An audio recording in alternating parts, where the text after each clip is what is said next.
see the different case studies which have been built actually. Some few example case studies. So let me open the CEM window once again.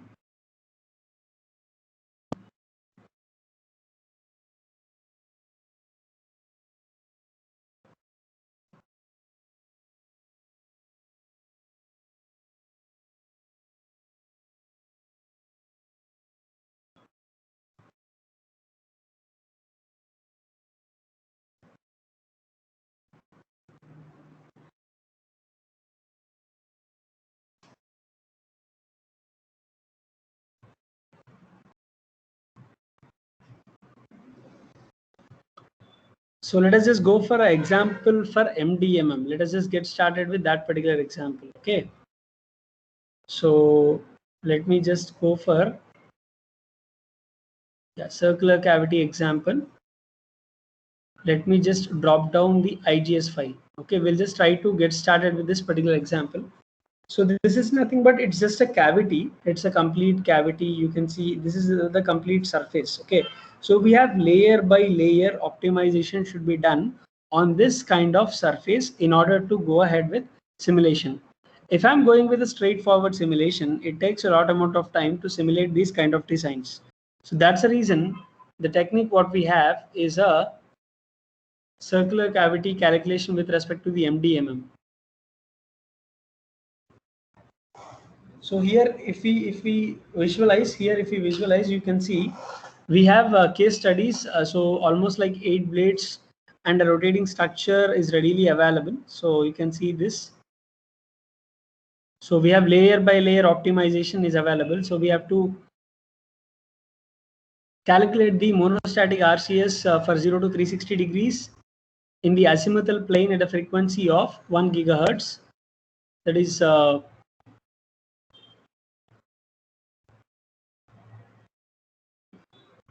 and the polarization should be HH and VV polarization, so vertical and horizontal polarizations which should be available.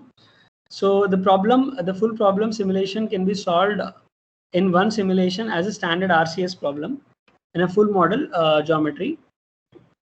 So MDMM simulation with the interior part subdivided into 2 domains and 1 exterior domain, and there is one interface surface which is included between 2 adjacent domains. So you can see the complete circular cavity problem is this. So here we have 8 blades rotating structure.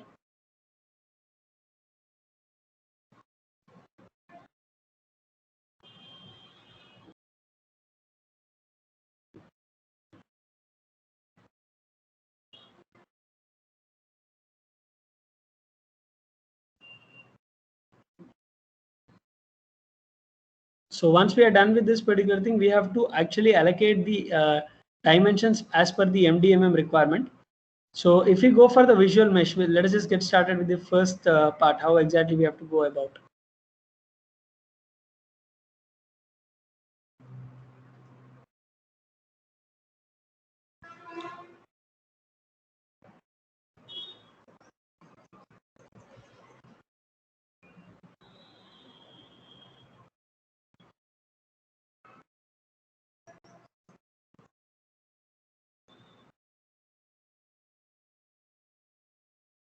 Now let us just go for step-by-step procedure. This is one of the interesting example which we have. This is a specific technique which is available in Visual CEM under ESI CEM software, which actually helps us out in solving the problem with, you can solve it very earlier.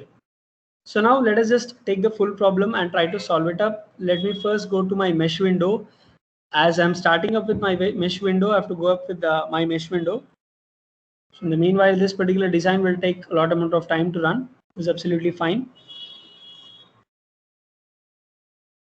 So now let me just go for the meshing step only directly. Go for 2D, go for auto mesh surfaces. Just click on surface, select your parts, convert that into a selection. Right click on your parts, convert that into a selection. So the complete part will be selected up.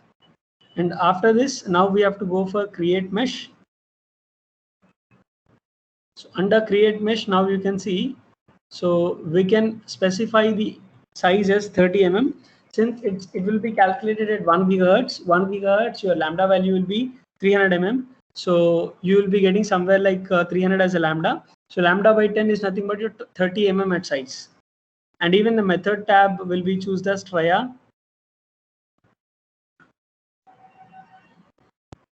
And after this, now we have to just click on create mesh, click on OK. So once we are done with this, we can go to CEM window. Under CEM window, go to view, go to CEM tree views, set it up to E field FD frequency domain, the normal frequency domain. Then we have to create the external medium for this. So in the CEM Explorer, whatever we have, go to mediums, select the mediums, create an exterior medium.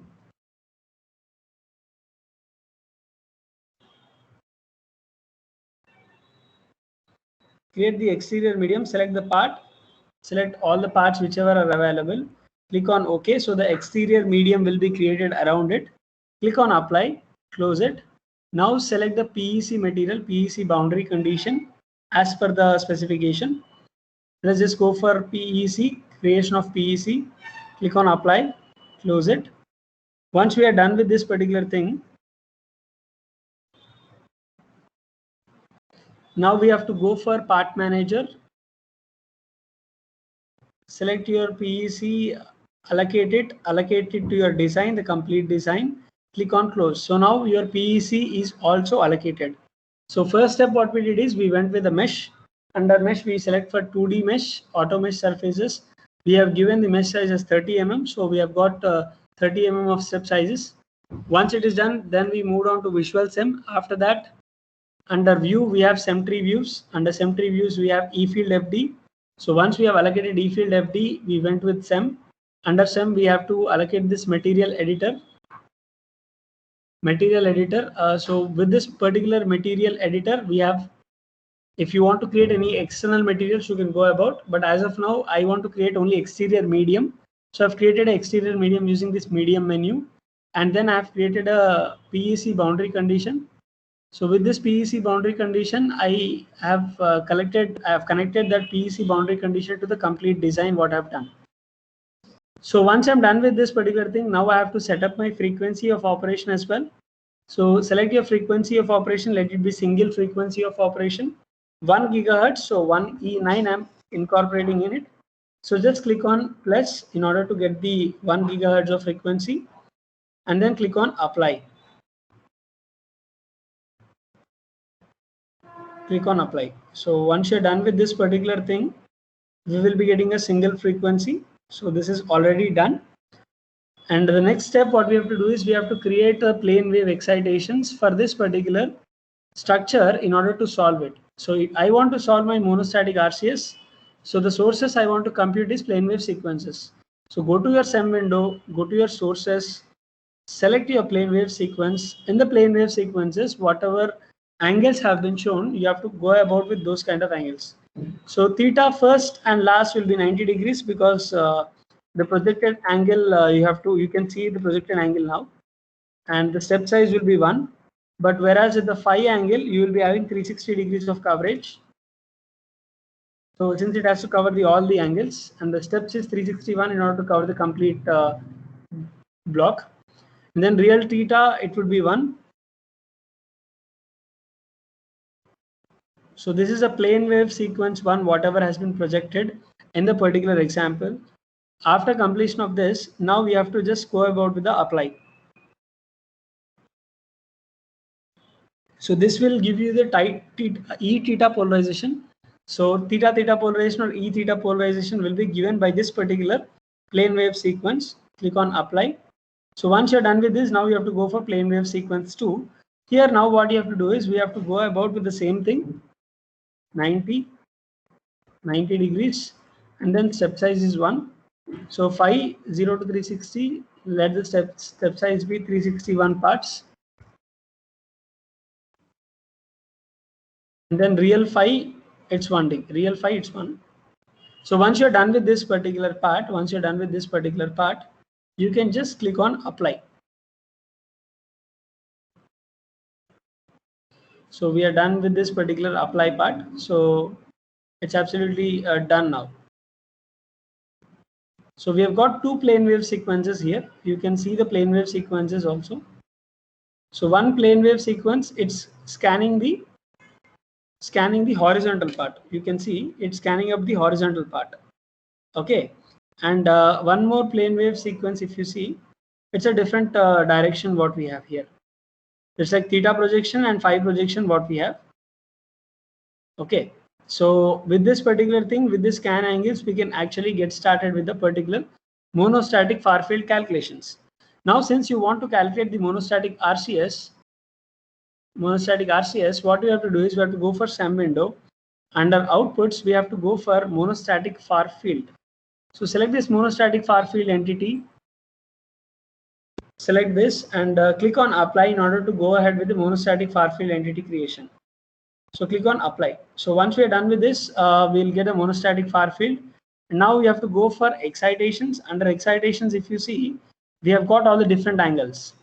So right click on the excitations part, go to excitation manager. Here what we have to do is we have to select we have to select all the things. And now we have to assign a monostatic far field for all the angles, for all the theta angles. So you can see in excitations menu, we have to right click for the excitation manager. We have got the excitation manager when we right clicked on it. Then we have to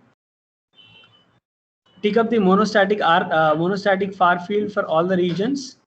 Yeah, so you can check all. You can check all. So once you're done with the check all part, so after that, click on one of the squares under the theta or phi. Under theta or phi, you have to select one of the squares. Select all, right click, go to assign monostatic far field. Or else you can press on the column and press Ctrl A and assign monostatic far field that is created earlier. So whatever we have created, we are assigning it. So once we are done with this particular part, now we have to set up the units for the output. So you can close it. We can go to SEM. We can go to output parameters. We can go to the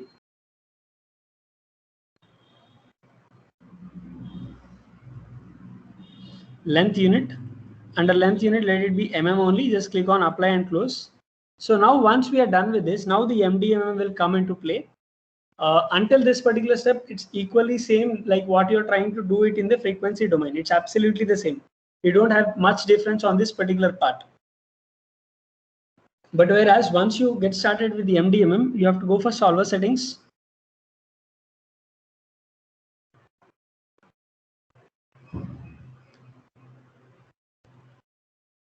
Now we have to select the out of code solving. Let it be 256 out of code solving example, which supports the parallel solving procedure.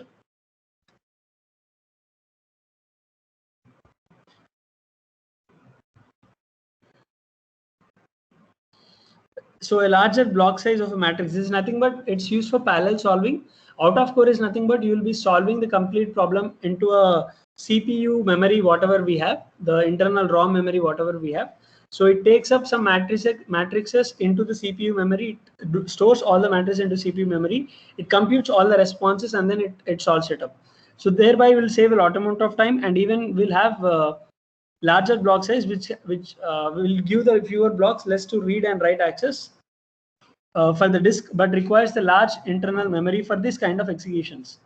So we have to go about with the large memories as well. So let me just change it to 64 first because I'm not sure my computer holds up with the large memory. So I'll go for 64 block size. I'll click on apply. So once I'm clicking on apply, uh, so we have to save the project.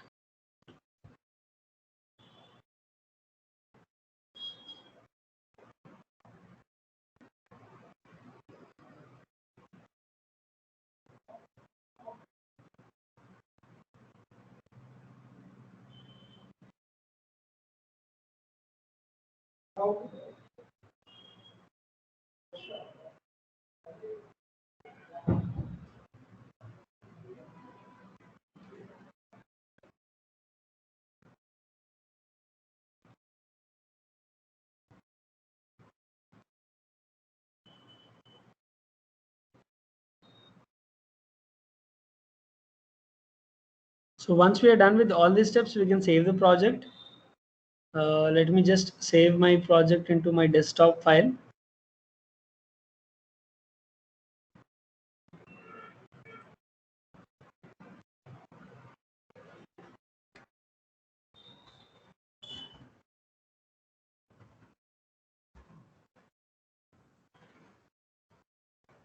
So we can save this. Once we are done with this save procedure, we have to go about with the MDMM simulation.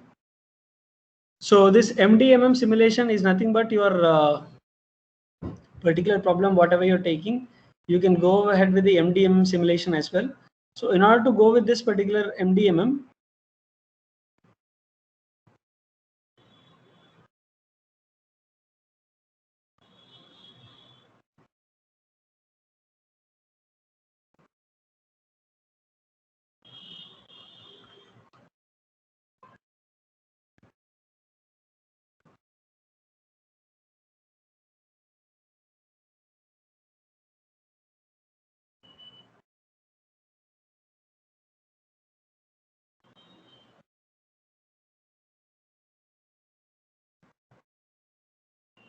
so earlier example, we could run this particular earlier example with respect to the MOM solver. It takes some time to evaluate.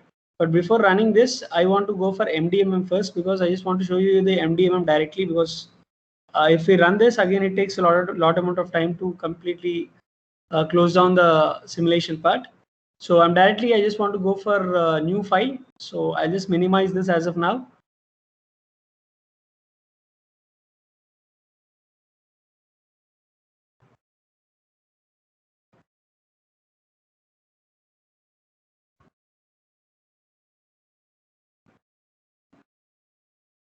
So once again, I'll take my file.